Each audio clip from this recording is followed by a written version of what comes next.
निकाल लीजिए। अब सब मेरे साथ निकाल लीजिए। पहला शमूएल की पुस्तक तो उसका 2 अध्याय 11 पद से 36 पद। पहला शमूएल की पुस्तक 2 अध्याय 11 पद से 36 पद तक। अब मैं आपसे निवेदन करूंगा कि आप जहां भी कहीं भी हैं अपने स्थान पे खड़े हो जाएं, परमेश्वर के वचन को आदर देते हुए। तो हम परमेश्वर के वचन को पढ़ेंगे और परमेश्वर के वचन में यहाँ इस प्रकार से लिखा हुआ है। पुराने नियम में 330 नंबर पे पेज नंबर पे है। पहला शमूएल 2 अध्याय 11 पद से 36 पद तक। यहाँ इस प्रकार से लिखा हुआ है, तब एलकाना रामा को अपने घर चला गया और वह बालक एली याजक के सामने यहोवा की सेवा टहल करने लगा। एली के पुत्र तो लुच्चे थे, उन्होंने यहोवा को न पहचाना। याजकों की रीति लोगों के साथ यह थी कि जब कोई मनुष्य मेल बलि चढ़ाता था तब याजक का सेवक मांस पकाने के समय एक 3 नोक वाला कांटा हाथ में लिए हुए आकर उसे कढ़ाई या हांडी या हंडे या तसले के भीतर डालता था और जितना मांस कांटे में लग जाता था उतना याजक आप ले लेता था। ऐसा ही वे सीलो में सारे इस्राएलियों से किया करते थे जो वहां आते थे। और चर्बी जलाने से पहले भी याजक का सेवक याजक आकर मेल बलि चढ़ाने वाले से कहता था, भूनने के लिए याजक को मांस दे, वह तुझसे पका हुआ नहीं कच्चा ही मांस लेगा। और जब कोई उससे कहता, निश्चय चर्बी अभी जलाई जाएगी, तब जितना तेरा जी चाहे उतना ले लेना, तब वह कहता था, नहीं अभी दे, नहीं तो मैं छीन लूंगा। इसीलिए उन जवानों का पाप यहोवा की दृष्टि में बहुत भारी हुआ, क्योंकि वे मनुष्य यहोवा की भेंट का तिरस्कार करते थे। परंतु शमूएल जो बालक था सनी का एपोद पहने हुए यहोवा के सामने सेवा टहल किया करता था। और उसकी माता प्रतिवर्ष उसके लिए एक छोटा सा बागा बनाकर जब अपने पति के संग प्रतिवर्ष की मेल बलि चढ़ाने आती थी तब बागे को उसके पास लाया करती थी। एली ने एलकाना और उसकी पत्नी को आशीर्वाद देकर कहा, यहोवा इस बालक के बदले जो उसको अर्पण किया गया है तुझको इस पत्नी से वंश दे। तब वह अपने यहाँ चले गए। यहोवा ने हन्ना की सुधि ली और वह गर्भवती हुई और उसके 3 बेटे और 2 बेटियां उत्पन्न हुई। और बालक शमूएल यहोवा के संग रहता हुआ बढ़ता गया। एली तो अति बूढ़ा हो गया था और उसने सुना कि उसके पुत्र सारे इस्राएल से कैसा कैसा व्यवहार करते हैं, वरन मिलाप वाले तंबू के द्वार पर सेवा करने वाली स्त्रियों के संग कुकर्म भी करते हैं। तब उसने उनसे कहा, तुम ऐसे ऐसे काम क्यों करते हो? मैं इन सब लोगों से तुम्हारे कुकर्मों की चर्चा सुना करता हूँ। हे मेरे बेटों, ऐसा न करो, क्योंकि जो समाचार मेरे सुनने में आता है वह अच्छा नहीं। तुम तो यहोवा की प्रजा से अपराध कराते हो। यदि एक मनुष्य दूसरे मनुष्य का अपराध करे तब तो परमेश्वर उसका न्याय करेगा, परंतु यदि कोई मनुष्य परमेश्वर के यहोवा के विरुद्ध पाप करे तो उसके लिए कौन विनती करेगा? तो भी उन्होंने अपने पिता की बात न मानी, क्योंकि यहोवा की इच्छा उन्हें मार डालने की थी। परंतु शमूएल बालक बढ़ता गया और यहोवा और मनुष्य दोनों उससे प्रसन्न रहते थे। तब परमेश्वर का एक जन एली के पास जाकर उससे कहने लगा, यहोवा यह कहता है कि जब तेरे मूल पुरुष का घराना मिस्र से में फिरौन के घराने के वश में था तब क्या मैं उस पर निश्चय प्रकट न हुआ था? और क्या मैंने उसे इस्राएल के सब गोत्रों में से इसलिए चुन नहीं लिया था कि मेरा याजक होकर मेरी वेदी के ऊपर चढ़ावे चढ़ाए और धूप जलाए और मेरे सामने एपोद पहना करे? और क्या मैंने तेरे मूल पुरुष के घराने को इस्राएलियों के सारे हव्य न दिए थे? इसीलिए मेरे होम बलि और अन्न बलि को जिन्हें मैंने अपने धाम में चढ़ाने की आज्ञा दी है उन्हें तुम लोग क्यों पांव तले रोकते हो? और तू क्यों अपने पुत्रों का मुझसे अधिक आदर करता है कि तुम लोग मेरी इस्राएली प्रजा की अच्छी से अच्छी भेंट खा खा के मोटे हो जाओ? इसीलिए इस्राएल के परमेश्वर यहोवा की यह वाणी है कि मैंने कहा तो था कि तेरा घराना और तेरे मूल पुरुष का घराना मेरे सामने सदैव चला करेगा, परंतु अब यहोवा की यह वाणी है कि यह बात मुझसे दूर हो, क्योंकि जो मेरा आदर करे मैं उनका आदर करूंगा और जो मुझे तुच्छ जाने वे छोटे समझे जाएंगे। सुन, वे दिन आते हैं कि मैं तेरा भुजबल और तेरे मूल पुरुष के घराने का भुजबल ऐसा तोड़ डालूंगा कि तेरे घराने में कोई बूढ़ा होने न पाएगा। इस्राएल का कितना ही कल्याण क्यों न हो, तो भी तुझे मेरे धाम का दुख देख पड़ेगा और तेरे घराने में कोई कभी बूढ़ा न होने पाएगा। मैं तेरे कुल के सब किसी से तो अपनी वेदी की सेवा न छीनूंगा, परंतु तो भी तेरी आंखें देखती रह जाएंगी और तेरा मन शोकित होगा और तेरे घर की बढ़ती सब अपनी पूरी जवानी ही में मर मिटेंगे। और मेरी इस बात का चिन्ह वह विपत्ति होगी जो होपनी और पुनहास नामक तेरे दोनों पुत्रों पर पड़ेगी, अर्थात वे दोनों के दोनों एक ही दिन मर जाएंगे।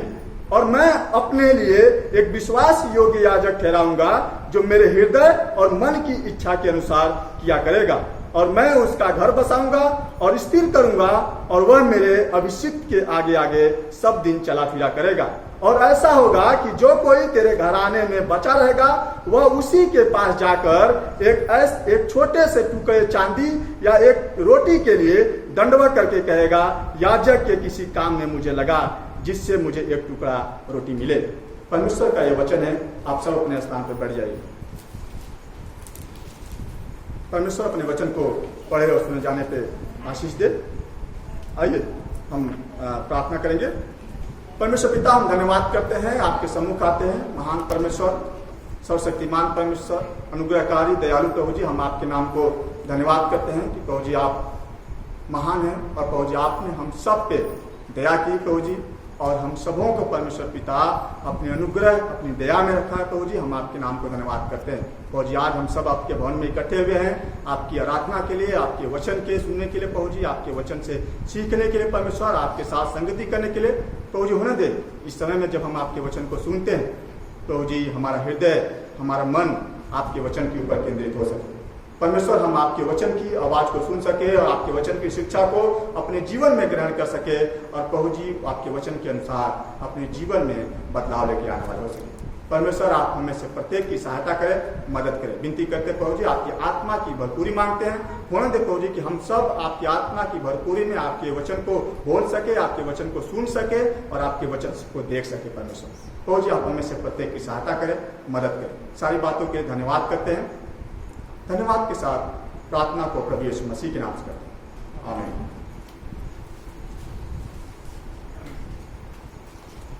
हम सब पिछले 2 सप्ताह से पहले शमूएल की पुस्तक से सीखते आ रहे हैं और हम आगे भी निरंतर इस पुस्तक से सीखते रहेंगे, अध्ययन करते रहेंगे। और आज हम इस पुस्तक के पहले शमूएल के 2 अध्याय के 11 पद से 36 पद पर विचार करेंगे।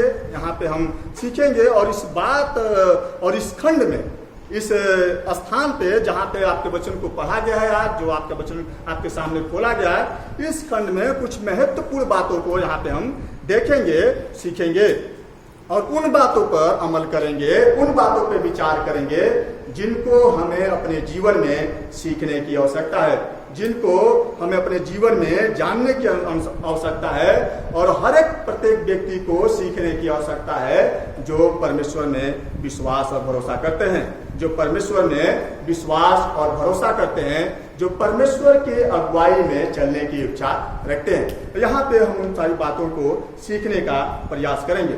मेरे प्रियो, अगर आपको हमें उच्च न्यायालय में ठहरा दिया जाए, हमें और आपको हाई कोर्ट में नियुक्त कर दिया जाए, वहां पे ठहरा दिया जाए, तो हम क्या करेंगे?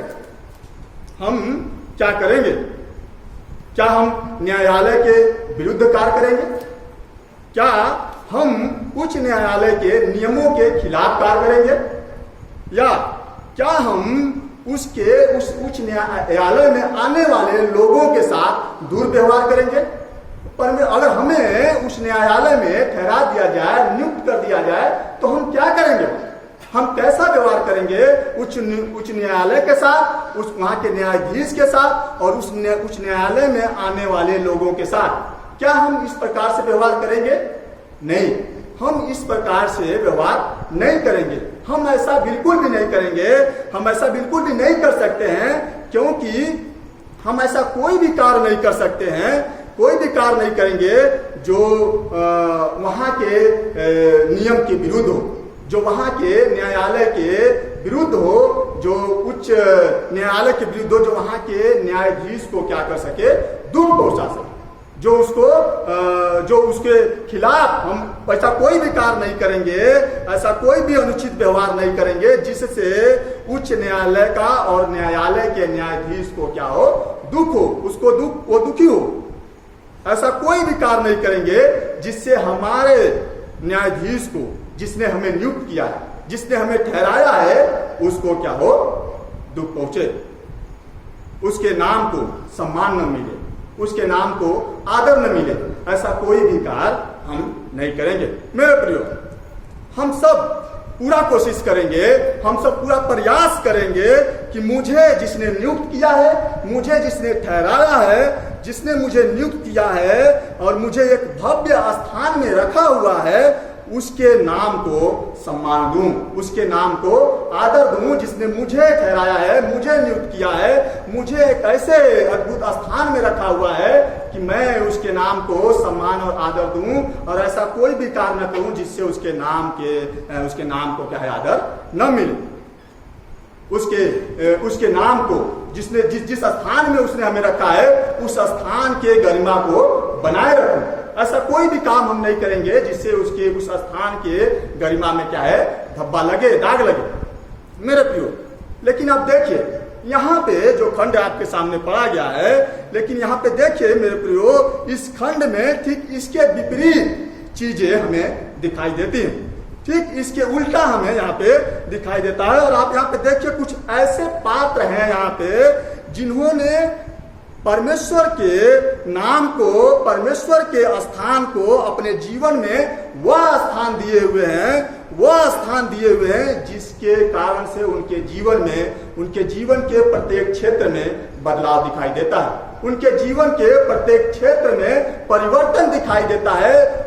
कुछ ऐसे पात्र हैं यहाँ पे जो उन्होंने अपने जीवन में परमेश्वर को, परमेश्वर के स्थान को, परमेश्वर के नाम को, उसके स्थान की गरिमा को इस प्रकार से अपने जीवन में स्थान दिए हैं कि क्या है कि वे परमेश्वर से क्या है, वो परमेश्वर की आशीष के पात्र हुए हैं। उन्होंने, परमेश्वर ने उनको क्या किया है, आशीष दिया है। उनके जीवन में, उनके परिवार में क्या है, बदलाव दिखाई देते हैं। लेकिन इसी के साथ साथ यहाँ पे कुछ ऐसे भी पात्र हैं जिन्होंने अपने जीवन में परमेश्वर को, जिसने उनको ठहराया है, जिसने उनको नियुक्त किया है, जिसने उनको वहां पे रखा है उस स्थान में, और जिसने सारी चीजें उन्हें प्रदान कर रखी, सारी चीजें उनको दे रखी है, परमेश्वर के नाम को क्या करते हैं, निरादर करते हैं।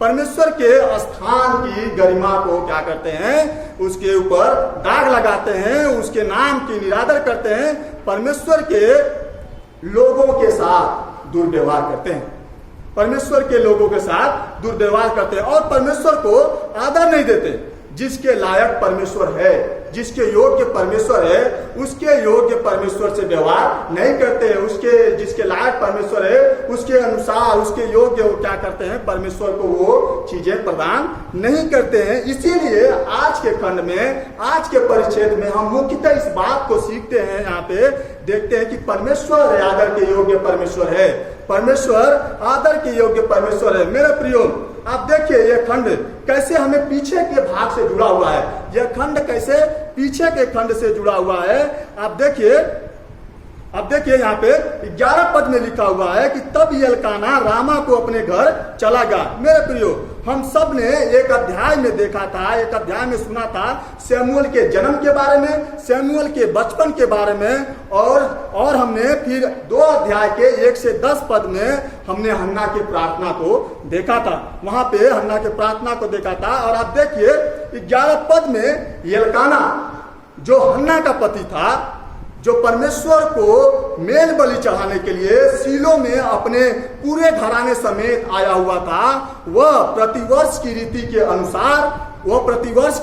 अनुसार पूरे परिवार के साथ परमेश्वर की आराधना करने के लिए आया हुआ था। एल्काना अपने पूरे परिवार के साथ प्रतिवर्ष के रीति के अनुसार जो रीति थी कि साल में एक बार परमेश्वर के भवन में, परमेश्वर के स्थान में जाना है, परमेश्वर की आराधना करनी है, परमेश्वर को मेल बलि, अन्न बलि चढ़ाना है, उसके अनुसार वो क्या है अपने पूरे घराने के साथ आया हुआ था शीलो में।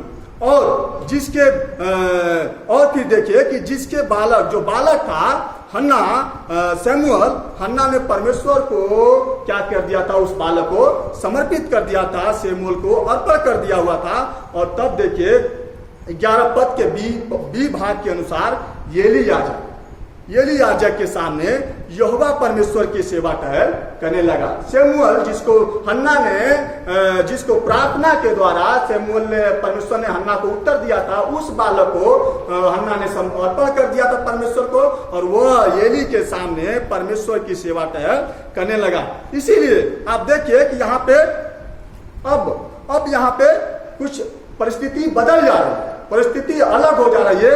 अब यहाँ पे शीलो की परिस्थिति दिखाई देती है, और यहाँ पे देखिए कि शीलो की परिस्थिति क्या है और यहाँ पे क्या हो रहा है। इसीलिए यहाँ पे प्रश्न खड़ा होता है कि परमेश्वर आदर के योग्य परमेश्वर है, परमेश्वर उसके लायक है, आदर के लायक परमेश्वर है, तो हम परमेश्वर को कैसे आदर दें, हम परमेश्वर को कैसे सम्मान दें, कैसे आदर दें। इसलिए पहला सवाल यहाँ पे खड़ा होता है, कुछ प्रश्न यहाँ पे हमारे हृदय में खड़ा होता है। और इसलिए पहली बात को यहाँ पे देखते हैं हम कि परमेश्वर की सेवा उचित रीति से करें, परमेश्वर की सेवा उचित रीति से करें। 11 से 17 पद में, और आप देखिए जब सैमुअल के माता पिता वापस अपने घर को चले गए और अपने घर को लौट गए, तब सैमुअल एली के सामने परमेश्वर की सेवा टहल करने लगा।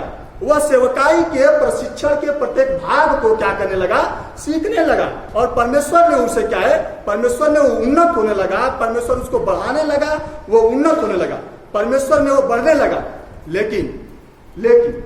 लेकिन कुछ लोग हैं जो 12 से 17 पद में दिखाई देते हैं। कुछ लोग हैं जिनको परमेश्वर ने, जिनको पहले से ही सेवा दी गई थी, जो पहले से ठहराए गए थे, जो पहले से ही याजकीय सेवा में लगे हुए थे, लेकिन वे अपने पाप के कारण की वजह से, अपने लुचिपन के कारण के वजह से, अपने पाप के कारण की वजह से वो पतन की ओर क्या करने लगे, बढ़ने लगे, पतन की ओर क्या करने लगे, बढ़ने लगे। और आप देखिए जो एली के दोनों पुत्र थे, जिनका नाम होपनी और पिनहास था, 34 पद में उनके नाम को बताया गया है कि उनका नाम क्या था, होपनी और पिनहास है, उनका नाम वहां पे बताया गया है। वे जो याजकीय सेवा कर रहे थे, उस स्थान में ठहराए गए थे, वे शीलो में ठहराए गए थे कि वे परमेश्वर के विधि को, परमेश्वर की व्यवस्था विधि को, परमेश्वर के लोगों के साथ क्या कर सके, सेवा कर सके, एक अनुचित रीति से परमेश्वर की महिमा कर सके, परमेश्वर को आदर दे सके, परमेश्वर की सेवा कर सके। उन्होंने क्या किया, पाप किया। उन्होंने क्या किया, पाप किया, परमेश्वर के विरुद्ध पाप किया। और क्या पाप किया, आप देखिए कि उन्होंने परमेश्वर के प्रति, परमेश्वर के व्यवस्था विधि के प्रति, परमेश्वर के इजरायली प्रजा के प्रति उन्होंने क्या किया, दुर्व्यवहार किया। परमेश्वर के नियम, परमेश्वर के लोगों के साथ क्या किया, दुर्व्यवहार किया। और क्या किया, आप देखिए कि उन्होंने परमेश्वर को न पहचाना। लिखा है कि उन्होंने परमेश्वर को नहीं पहचाना।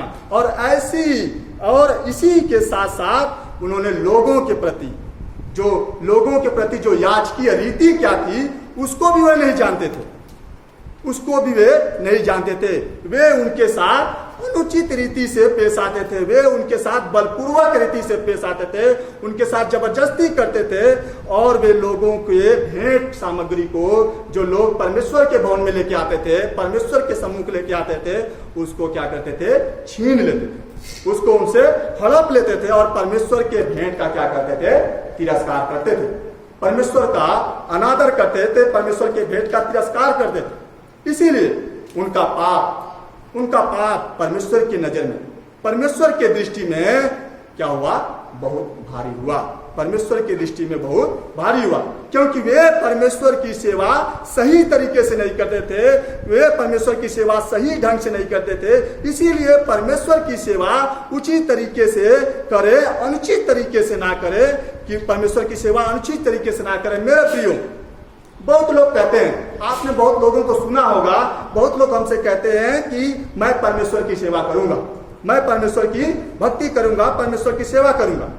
अगर आप परमेश्वर की सेवा करना चाहते हैं, अगर हम परमेश्वर की सेवा, उसके लोगों की सेवा करना चाहते हैं, तो मेरे प्रियो, हमें परमेश्वर को पहचानना होगा, हमें परमेश्वर को पहचानना होगा। मेरे प्रियो, शब्दों पे ध्यान दीजिए, शब्दों पे ध्यान दीजिए। परमेश्वर को हमें पहचानना होगा, परमेश्वर को जानना नहीं होगा, परमेश्वर को पहचानना होगा। और यही चीज क्या है, एली और एली के दोनों पुत्रों ने क्या है, एली के दोनों पुत्रों होपनी और फिनहास ने नहीं किया। उन्होंने परमेश्वर को नहीं पहचाना। और इसीलिए जब हम परमेश्वर से कहते हैं कि हम परमेश्वर की सेवा करेंगे, तो परमेश्वर को हमें पहचानना जरूरी होगा। तो कैसे हम परमेश्वर को पहचानेंगे, कैसे हम परमेश्वर को पहचानेंगे? हम कब परमेश्वर को पहचान सकेंगे? जब हम परमेश्वर के साथ सही संबंध स्थापित करेंगे। जब हम परमेश्वर के साथ हमारा सही संबंध स्थापित होगा, हम सही संबंध रखेंगे, तब हम परमेश्वर को पहचान पाएंगे। जब हम परमेश्वर के साथ जो है अपने परमेश्वर को समर्पित होंगे, परमेश्वर के साथ समय बिताएंगे, परमेश्वर के साथ जुड़े रहेंगे, परमेश्वर के साथ संगति करेंगे, तो हम परमेश्वर को पहचान पाएंगे और परमेश्वर की सेवा सही तरीके से, उचित तरीके से कर पाएंगे। मेरे प्रियो, जिन्होंने परमेश्वर को पहचाना, जिन्होंने परमेश्वर को सही से अपने जीवन में पहचाना, परमेश्वर ने उनको क्या दिया? आशीष दी। परमेश्वर ने उन्हें बढ़ाया, परमेश्वर ने उन्हें आशीष दी। और इसी प्रकार से दूसरी बात जो हमारा यहाँ पे शुरू होता है, वो यह है कि परमेश्वर आशीष देता है उचित सेवा करने वालों को। परमेश्वर आशीष देता है अपने भक्तगणों को जो उसकी सेवा करते हैं। मेरे प्रियो, 18 से 21 पद की ओर देखिए। आप यहाँ पे देखिए 18 से 21 पद में यहाँ पे शमूएल के परिवार की आशीषें दिखाई देती हैं। वे जो परमेश्वर की सेवक हैं, जो परमेश्वर के भक्तगण हैं, जो परमेश्वर की आराधना करने के लिए प्रतिवर्ष परमेश्वर के भवन में आते हैं, परमेश्वर की आराधना करने के लिए प्रतिवर्ष परमेश्वर के भवन में आते हैं, शीलो में आए हुए हैं और परमेश्वर की आराधना करने के लिए, परमेश्वर के सम्मुख अन्न बलि, मेल बलि चढ़ाने के लिए, उसकी आराधना करने के लिए, और परमेश्वर उनको क्या देता है? आशीष देता है। परमेश्वर की वो सेवक है, वो भक्त हैं, परमेश्वर उनको आशीष देता है। उनके जीवन में परमेश्वर ने बहुतायत की आशीष दी। अब देखिए, शमूएल उसके परिवार के जीवन में परमेश्वर ने बहुतायत से आशीष दी। और साथ ही साथ यहाँ पर एक जिम्मेदारी भी दिखाई देती है। आप देखिए, यहाँ पे एक जिम्मेदारी को भी दिखाई देता है। हन्ना जो शमूएल को परमेश्वर को अर्पण कर दी थी, परमेश्वर के भवन में दे दी थी, वह साल में एक बार आकर शमूएल की आवश्यकताओं को क्या करती है? पूरी करती है। शमूएल की जरूरतों को, आवश्यकताओं को पूरी करती थी। एक माँ की जिम्मेदारी परमेश्वर के दृष्टि में क्या है? दिखाई देता है। एक माँ की जिम्मेदारी एक अपने बेटे के प्रति दिखाई देती है। और आप देखिए, एली ने एल्काना और उसकी पत्नी को, हन्ना को क्या किया? आशीर्वाद दिया। एली ने आशीर्वाद दिया और आशीर्वाद देकर क्या कहा? यहोवा इस बालक के बदले जो उसको अर्पण कर दिया गया है, तुझको इस पत्नी से वंश दे। और परमेश्वर ने हन्ना की सुधि ली और उन्हें बहुतायत की आशीष परमेश्वर ने दी। परमेश्वर ने उन्हें संतानों की आशीष दी। संतानों की आशीष परमेश्वर ने प्रदान करता है। उसको 3 बेटे और 2 बेटियां परमेश्वर ने उसको आशीष के रूप में दी। मेरे प्रियो, हमने देखा था एक अध्याय में, हमने इस बात को देखा था, हन्ना के प्रार्थना को हमने देखा था कि हन्ना किस तरीके से प्रार्थना किया था। अब हन्ना ने क्या प्रार्थना किया था? परमेश्वर से उसने प्रार्थना की थी कि उसने परमेश्वर से क्या प्रार्थना की थी कि परमेश्वर क्या करे? मेरी सुधि ले, परमेश्वर मेरी सुधि ले और अपनी दासी को भूल न जाए और अपनी दासी को क्या करे? पुत्र दे। ये हन्ना का क्या था? प्रार्थना था। परमेश्वर ने उसकी प्रार्थना को सुना, उसको पुत्र दिया और उसने उस पुत्र को परमेश्वर के भवन में अर्पण कर दिया। और फिर देखिए कि वो उसके बाद परमेश्वर ने क्या किया? फिर हन्ना को, एल्काना को जीवन में परमेश्वर ने उनकी सुधि ली और परमेश्वर ने उनको पुत्र के साथ साथ पुत्रियों को भी क्या की? आशीष दिया। यहाँ पे देखिए कि 18 से 21 पद में परमेश्वर ने संतानों की आशीष प्रदान किया। परमेश्वर क्या है? आशीष प्रदान करने वाला परमेश्वर है। एक पुत्र के लिए प्रार्थना की थी हन्ना ने और यहाँ पे परमेश्वर ने उसको पुत्र और पुत्रियां दोनों प्रदान करता है। आराधक परमेश्वर की आराधक परमेश्वर की आराधना करते हैं। और जब हम परमेश्वर के भक्त हैं तो हमें परमेश्वर की भक्ति करना चाहिए। आप देखिए कि जो यहाँ पे आराधक है वो अपने आराध्य के प्रति, अपने परमेश्वर के प्रति कैसे हैं, कैसे व्यवहार कर रहे हैं, वो किस प्रकार से समर्पण उनका दिखाई देता है, वो किस प्रकार से परमेश्वर के भवन में, परमेश्वरों में आते हैं और प्रत्येक वर्ष आते हैं, परमेश्वर के नाम की आराधना करते हैं, परमेश्वर की भक्ति करते हैं और परमेश्वर उन्हें बहुतायत की आशीष प्रदान करता है। और इसी के साथ साथ यह भाग 18 से 21 पद हमें कुछ बातों को सिखाता है, कुछ बातों को हमें बताता है। वो बताता है ईश्वरीय और अईश्वरीय लोगों के बीच में जो विपरीतता है उसको बताता है। ईश्वरीय और अईश्वरीय लोगों के बीच में जो विपरीतता है उसको क्या करता है, यह भाग हमें बताता है। आपको पता है 18 से 21 पद जो है उसके पीछे आप देखिए जो लोग हैं वो अईश्वरीय लोग जिन्होंने परमेश्वर को नहीं पहचाना, परमेश्वर के विरुद्ध है, परमेश्वर के खिलाफ है, परमेश्वर और परमेश्वर के लोगों और उसके विधियों का क्या करें, निरादर करें। और इसी 18 से 21 पद के बाद अगर आप देखिए 22 पद में, तब भी आपको दिखाई देगा कि कुछ अविश्वरीय लोग क्या है दिखाई देते हैं, उनके गुण दिखाई देते हैं। तो ये भाग हमें ईश्वरीय और अईश्वरीय के बीच की जो विपरीतता है उसको क्या करता है, बताता है, उसको दर्शाता है। ईश्वरीय और अईश्वरीय लोग, परमेश्वर उनके साथ क्या करता है, परमेश्वर उनके साथ क्या व्यवहार करता है। ईश्वरीय लोग परमेश्वर के आशीष के पात्र हैं। मेरे प्रिय, परमेश्वर के भक्त, परमेश्वर के लोग जो ईश्वरीय हैं, जो भक्ति करते हैं, परमेश्वर की आराधना करते हैं, वो परमेश्वर के आशीष के पात्र हैं। और अईश्वरीय लोग परमेश्वर के आशीष से वंचित रह जाते हैं, अईश्वरीय लोग परमेश्वर के आशीषों से वंचित रह जाते हैं। और हम सब परमेश्वर के सेवक और भक्त हैं, इसीलिए हम परमेश्वर की क्या करें, भक्ति करें, इसीलिए हम परमेश्वर की आराधना करें, अपने आराध्य के प्रति समर्पित हो, परमेश्वर की आराधना करें, क्योंकि हम परमेश्वर के आराधक हैं और हम परमेश्वर की आराधना सही तरीके से, उचित तरीके से करें। परमेश्वर की सेवा सही तरीके से जो नहीं करता, परमेश्वर के विरुद्ध क्या करता है, पाप। जो परमेश्वर की भक्ति नहीं करता है, परमेश्वर की आराधना नहीं करता है, वो परमेश्वर के विरुद्ध पाप करता है। इसलिए तीसरा जो बिंदु है, परमेश्वर के विरुद्ध पाप ना करें। 22 से 25 पर मेरे प्रियो, आप देखिए यहाँ पे पाप का एक और गहरा तस्वीर यहाँ पे दिखाई देता है। और यहाँ पर सिर्फ एली के दोनों पुत्रों के बारे में ही नहीं बताया गया है, एली का भी जिक्र किया गया है। न्यायों की पुस्तक में लिखा हुआ है 21 पद के 25 पद में कि लिखा हुआ है कि उन दिनों में इस्राएल का कोई राजा न था, जिनको जो सूझ पड़ता था वो क्या है, या वो क्या करता था वही करता था। यह बात देखिए, यह वचन देखिए, यह बात याजकों के लिए भी सत्य दिखाई देता है, याजकों के लिए भी सच दिखाई देता है, क्योंकि एली के जीवन में हमें क्या है, दिखाई देता है। एली के जीवन में हमें दिखाई देता है कि उसका जो नियंत्रण है अपने बेटों के ऊपर, उसका जो नियंत्रण अपने पुत्रों के ऊपर है, वो नियंत्रण क्या कर दिया था, खो चुका था। एली अपने पुत्रों के ऊपर से नियंत्रण खो चुका था। यही उसके एली याजक के जीवन में हमें दिखाई देता है। एली जो नैतिक पुरुष था, जो नैतिक व्यक्ति था, उसका नियंत्रण आप देखिए यहाँ पे खोया हुआ दिखाई देता है। उसके दोनों पुत्रों ने, दोनों बेटों ने जो पाप किया, एक विहीन पाप में पड़े हुए थे।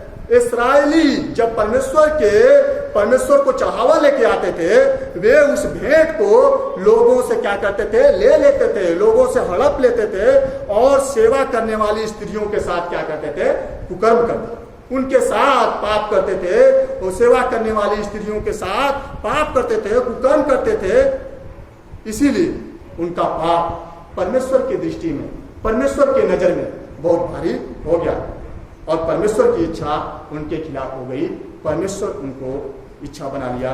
परमेश्वर की इच्छा क्या हुई, उन्हें नष्ट कर देने की, परमेश्वर की इच्छा उन्हें नष्ट करने देने की। मेरे प्रियो, आप देखिए कि जो परमेश्वर से समर्पित है, जो परमेश्वर से जुड़ा हुआ है, जो परमेश्वर की सेवा करता है, वो परमेश्वर की आशीष पाता है। लेकिन जो देखिए जो पाप करता है परमेश्वर के विरुद्ध, परमेश्वर के लोगों के साथ, परमेश्वर के सामग्रियों के साथ उसके लिए परमेश्वर क्या कर रहा है, एली को, दोनों पुत्रों को क्या करता है परमेश्वर, कि परमेश्वर की इच्छा क्या थी, उन्हें नष्ट कर देने की। क्यों?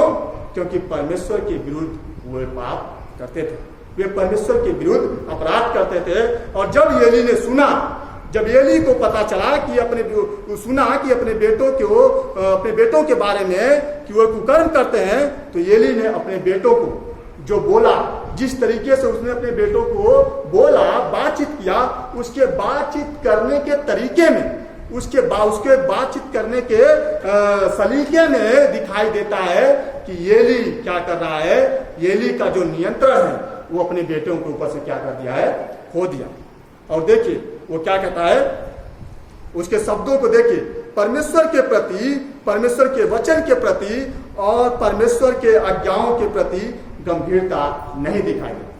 जब एली को पता चला उसके बेटों के बारे में, उनके पाप के बारे में, उनके कुकर्म के बारे में, तो एली जो बेटों को अपने बोलता है, उसके शब्दों में दिखाई देता है कि वो परमेश्वर के वचन का, परमेश्वर के लोगों का, परमेश्वर की आज्ञाओं का क्या करता है, आज्ञाओं के प्रति गंभीर नहीं है, उसके प्रति वो इतना गंभीर नहीं है। इसीलिए मेरे प्रियो, आप देखिए कि एक पिता कब अपने बेटों के ऊपर से अपना नियंत्रण खो देता है। ये दो ही चीज होता है, जब या तो पिता अपने बेटे से डरता है, या तो पिता अपने बेटे को सबसे अधिक प्रिय जानता है।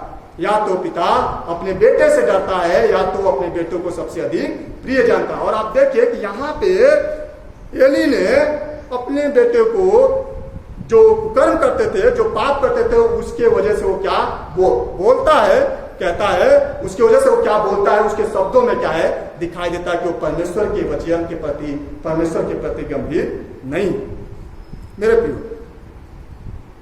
मेरे प्रियो, ऐसा भाव एली के जीवन में दिखाई देते हैं।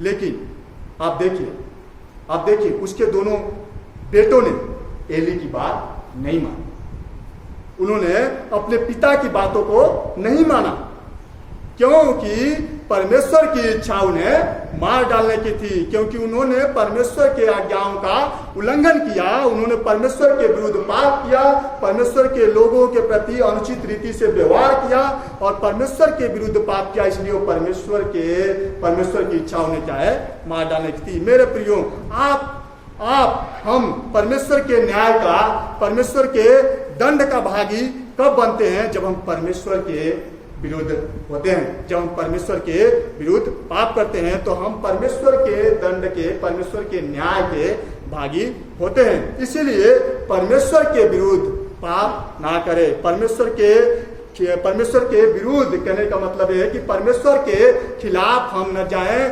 परमेश्वर जिसने हमें नियुक्त किया है, जिसने हमें ठहराया है, जो सब कुछ को करता है, उस परमेश्वर के खिलाफ ना हो। परमेश्वर को वह स्थान दे जिसके परमेश्वर योग्य, परमेश्वर को के योग्य परमेश्वर है। इसीलिए आप देखिए चौथा बिंदु जो हमारा शुरू होता है वो इस प्रकार से है, परमेश्वर को आदर करें, परमेश्वर का आदर करें। आप देखिए मेरे प्रियो, जब हम आदर की बात करते हैं, जब आदर शब्द को ही सुनते हैं, तो इसको सुनने में हमें बहुत अच्छा लगता है, लेकिन हमारे लिए एक बड़ी विडंबना की बात है कि जब लोग, हम क्या करते हैं, परमेश्वर का आदर करने के बजाय हम लोगों का ज्यादा आदर करने लगते हैं। हम लोगों का ज्यादा आदर करने लगते हैं और उस व्यक्ति से और अधिक आदर करते हैं, उस व्यक्ति का जो हमसे जुड़ा हुआ, जिसके साथ हमारा अधिक संबंध है, जो हमारा संबंधी है, जो हमारा मित्र है, उसका हम क्या है, ज्यादा आदर करते हैं, बजाय कि हम परमेश्वर का आदर करें। हम उससे अधिक प्रेम करते हैं, हम उससे अधिक आदर करते हैं, उसका ज्यादा आदर करते हैं। और ऐसा ही एली ने अपने जीवन में किया। अपने जीवन में एली ने ऐसा ही किया, परमेश्वर के काम को, परमेश्वर को कम आदर दिया और अपने बेटों को अपने जीवन में ज्यादा आदर दिया, अपने बेटों को अपने जीवन में ज्यादा आदर दिया। देखिए परमेश्वर ने एक जन को उसके सामने भेजा, परमेश्वर ने एक जन को उसके सामने भेजा जिसका नाम यहाँ पे नहीं बताया गया है। परमेश्वर ने कहा कि तुम्हारे साथ, तुम्हारे पूर्वजों के साथ वो व्यक्ति वो बताता है कि परमेश्वर एली को कि परमेश्वर ने तुम्हारे साथ, तुम्हारे पूर्वजों के साथ क्या किया है। अब देखिए कि अब क्या है, एली को बताया जा रहा है कि परमेश्वर कैसा है, परमेश्वर का चरित्र कैसा है, परमेश्वर कैसा महाप्रतापी परमेश्वर है। वो बताता है 26 से 30 पद में कि परमेश्वर ने तुम्हारे पूर्वजों के साथ, तुम लोगों के साथ, जब तुम मिस्र में फिरौन के दासत्व में थे, तो परमेश्वर ने कैसे तुम्हें छुड़ाया, परमेश्वर ने कैसे अपने आप को तुम्हारे ऊपर प्रकट किया।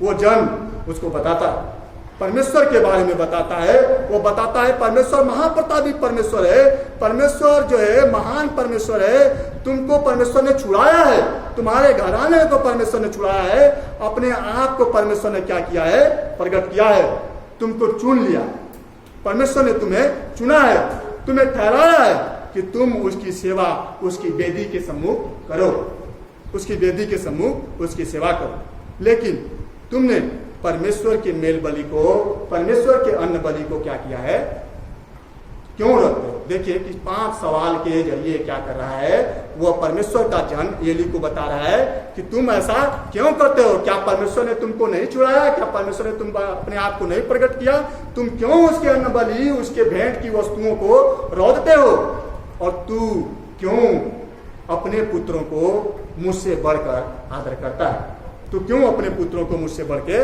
आदर करता है। अब देखिए परमेश्वर की आज्ञा का उल्लंघन कर, परमेश्वर से बढ़कर एली ने अपने पुत्रों का आदर किया। मेरे प्रियो, एक डॉक्टर के पास जाते हैं और आप एक डॉक्टर को बावर्ची का दर्जा दें, बावर्ची का सम्मान दें, तो उसको कैसा लगे, उसको अच्छा नहीं लगे।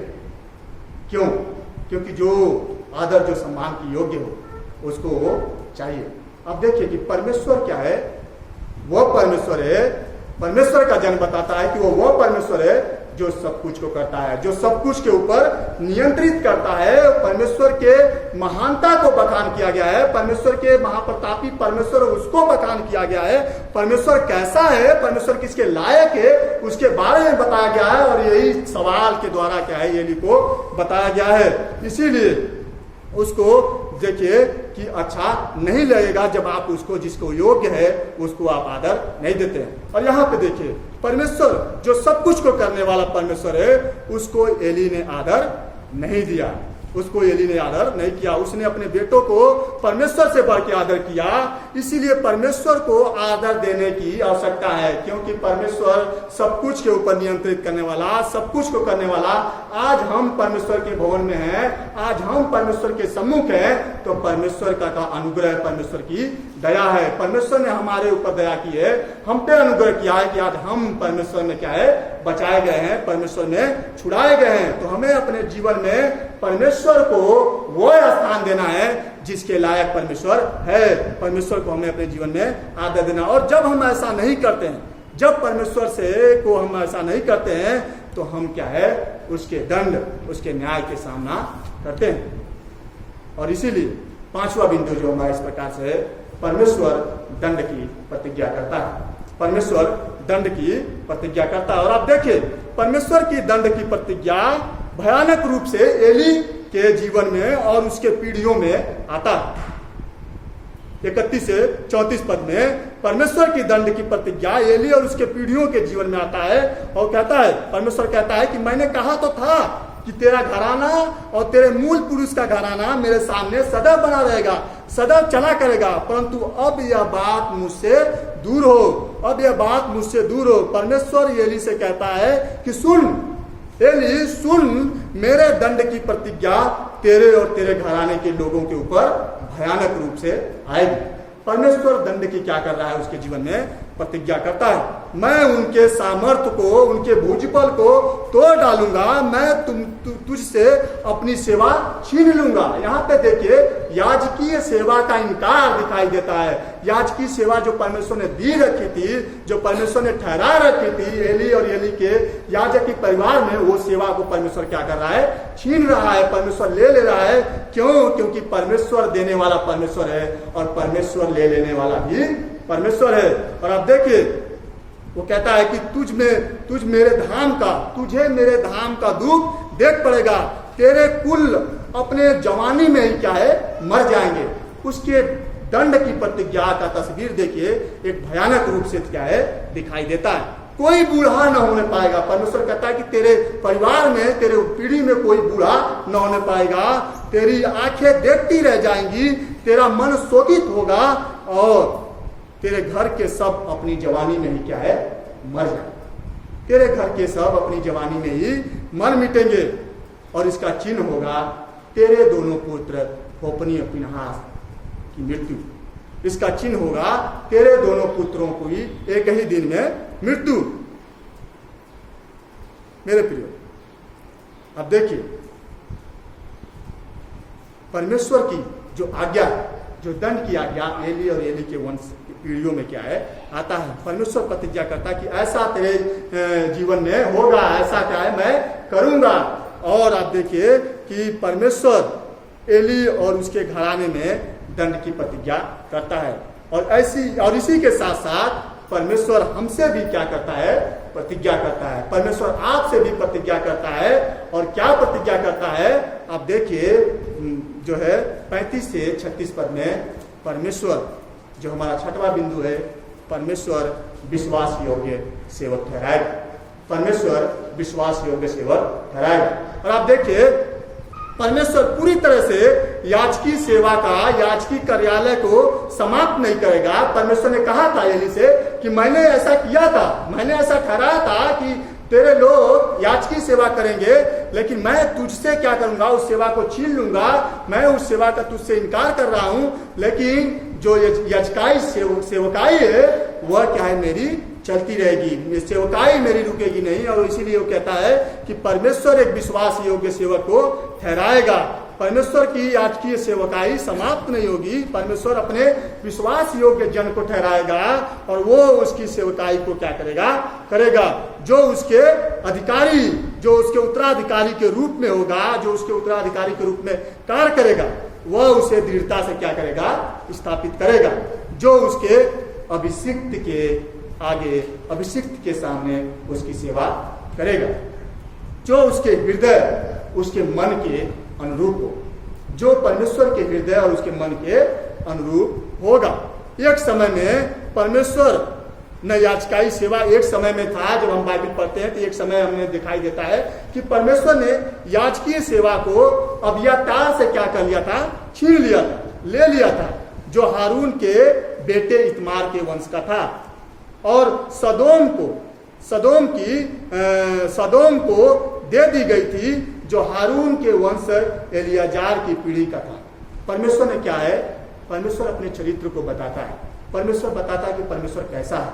परमेश्वर देने वाला परमेश्वर है, परमेश्वर ठहराने वाला परमेश्वर है, परमेश्वर देने वाला है और परमेश्वर ले लेने वाला भी परमेश्वर है। परमेश्वर ने सेवा दी थी एली को और एली के दोनों पुत्रों को। परमेश्वर ने उनको ठहराया था। परमेश्वर ने क्या किया, एली से वो सेवा ले ली। और आप देखिए, इसीलिए जो अंततः बात यहाँ पे हमारे सामने आती है, प्रकट होती है, वह यह है कि विश्वास योग्य याजक परमेश्वर ने क्या किया, ठहराया। परमेश्वर ने अपने विश्वास योग्य सेवक को, विश्वास योग्य याजक को ठहराया। और वो विश्वास योग्य याजक परमेश्वर का कौन है, प्रभु यीशु मसीह।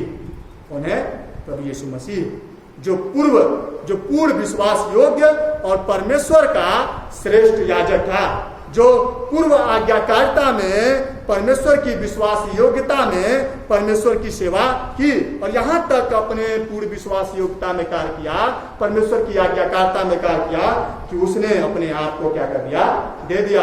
उसने अपने आप को बलिदान कर दिया। उसने क्रूस पे लोगों के लिए, हमारे लिए, आपके लिए क्या कर दिया, बलिदान हो गया।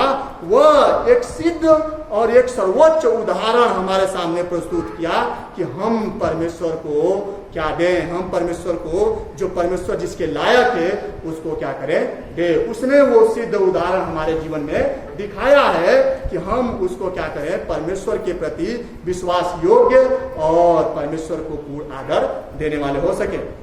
उसने एक सिद्ध उदाहरण, श्रेष्ठ उदाहरण, एक समर्पण का उदाहरण प्रभु यीशु मसीह ने हमारे सामने दिया।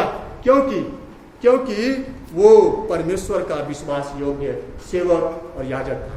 उसने परमेश्वर के साथ विश्वास योग्यता उसकी दिखाई देती है। मेरे प्रियो, समर्पण हमारे जीवन में आशीष को लेकर आती है। आप देखिए 11 पद के विभाग में शमूएल बालक क्या करता रहा, सीखता रहा। फिर आप देखिए 27 पद में जो है 26 पद में 27 पद में आप देखिए कि बालक परमेश्वर और मनुष्यों के अनुग्रह में उनके दृष्टि में क्या है, बढ़ता रहा, उनको उनके दृष्टि में प्रसन्न हुआ। और आप देखिए कि 18 से 21 पद में आखिरी भाग में हम 21 पद में देखते हैं कि बालक शमूएल परमेश्वर के सामने बढ़ता गया, परमेश्वर के सामने उसकी उन्नति होती रही। कैसे?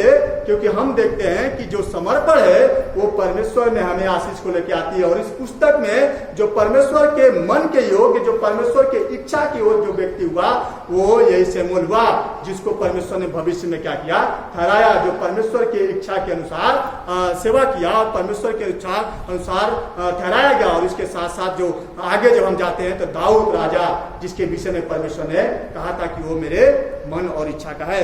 और सिद्धता जो जिस चीज को हम देखते हैं कि जो पूर्ण विश्वास योग्य और पूर्ण जो आज्ञाकारी जो व्यक्ति जो परमेश्वर ने जिसको ठहराया, वो कौन है? प्रभु यीशु मसीह, जिसने हमारे लिए किया। मेरे प्रियो, कोई भी फर्क नहीं पड़ता कि हम किस प्रकार से हैं। बहुत लोग इस प्रकार से कहते हैं कि हम क्या है, बहुत पहले से हम परमेश्वर में क्या है, विश्वास करते हैं, हम बचपन से क्या है, मसीह हैं। इस बात का कोई फर्क नहीं पड़ता है आपके जीवन में। फर्क इस बात से पड़ता है कि हम मसीह को किस प्रकार से अपने जीवन में लेते हैं, हम मसीह को किस प्रकार से अपने जीवन में पहचानते हैं। आप देखिए एली के जो दोनों पुत्र थे, याजकी सेवकाई उन्हें दी गई थी, उनको परमेश्वर ने ठहराई थी कि तेरा वंश हारून के, तेरा वंश क्या है, इस सेवा को करेंगे, इस सेवा में ही अपने जीवन को क्या करेंगे, व्यतीत करेंगे, याजकी सेवा उनके जीवन में होगी। और वो एली देखिए, उसके दोनों पुत्र क्या है, उस सेवा में भागी थे, लेकिन अंततः क्या वो परमेश्वर को नहीं जानते थे, परमेश्वर को वो नहीं पहचानते थे। इसीलिए हम कैसा हैं, क्या हम इस बात को कहते हैं कि हम मसीह हैं, हम पहले से हैं, बहुत दिनों से हैं, बचपन से हैं, हम मसीह को जानते हैं। फर्क इस बात से पड़ता है कि हम मसीह को किस तरीके से अपने जीवन में लेते हैं, क्योंकि हमारा समर्पण, हमारी विश्वास योग्यता हमारे जीवन में, मेरे प्रियो, आशीष को लेकर आती है। और हम परमेश्वर के आशीष के पात्र हैं, हम परमेश्वर के आशीष के, हम परमेश्वर जो हमारा आराध्य है उसके हम आराधक हैं, उसके हम भक्त हैं। इसलिए परमेश्वर को वो स्थान दे जो इसके योग्य परमेश्वर है। परमेश्वर जिसके योग्य है, परमेश्वर आदर की योग्य, परमेश्वर भक्ति की योग्य है, परमेश्वर सम्मान की योग्य परमेश्वर, उसको परमेश्वर को आदर। परमेश्वर आप सबको आशीष प्रदान। आइए प्रभु जी, हम धन्यवाद करते हैं आपके वचन के लिए, आपके वचन के अगुवाई, आपके वचन की शिक्षा के लिए। और यूं दे कि जब हमने आपके वचन पे विचार किया, आपके वचन से सीखा, सुना, तो जी आप ऐसा करें, जो हमारा हृदय है वो आपके प्रति प्रभु जी समर्पित हो, आपके आज्ञाकारिता हो, और प्रभु जी आपके विश्वास योग्यता में हम अपने जीवन को जी सकें, ताकि प्रभु जी जो सिद्ध उदाहरण प्रभु यीशु मसीह आपने हमारे जीवन में दिखाया है, प्रकट किया है, उस उदाहरण को हम अपने जीवन में समझ सके और परमेश्वर को जिसके लायक, जिसके योग्य, उसको हम परमेश्वर को देने वाले हो सके। तो जी आप हम से प्रत्येक की सहायता करें। सारी बातों के लिए हम आपके नाम को धन्यवाद करें। प्रार्थना प्रभु यीशु मसीह के नाम से।